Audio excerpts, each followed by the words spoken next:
Quel est le lien entre Des poupées Barbie, Gilles Deleuze et le spleen adolescent?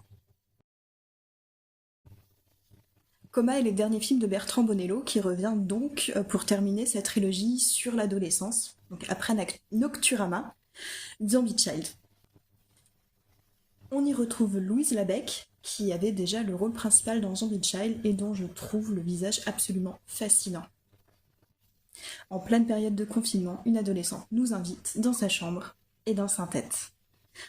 Un patchwork de rêves, de fiction et même un petit peu de philosophie. Donc j'ai vu le film aux 9h des Halles de ce matin, et autant le dire tout de suite, le film a divisé. Lors de la séance, plusieurs personnes sont parties, et il y a même eu quelqu'un qui s'est mis à ronfler en plein milieu. Donc ce film va peut-être vous dérouter, mais je trouve qu'en soi, il a le mérite de proposer quelque chose de différent. Bon, déjà, il mélange plusieurs types d'images. On y retrouve bien évidemment des images en live action, mais il y a également de l'animation. Donc à la fois de la stop motion avec les poupées Barbie et des images en animé, en dessin animé également. On retrouve des images type tirées d'un écran, donc que ce soit des conversations Zoom ou tirées de vidéos style YouTube. Mais outre cela, ce film est conçu comme une lettre à sa fille adolescente, donc à la vraie fille de Bertrand Bonello. J'ai redouté au début un petit peu le côté paternaliste qu'aurait pu avoir le film, mais finalement ça s'est bien dilué et ça s'est transformé en quelque chose de vachement plus universel, comme une espèce de lettre à garder espoir, comme un poème en images, comme vraiment quelque chose d'assez joli.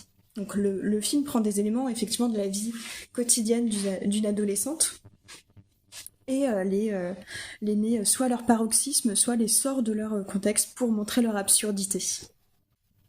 Donc quotidien et morbide se côtoient et se mélangent pour créer cet objet qui invite à la réflexion, qui invite à l'espoir, malgré cette période stressante et assez noire.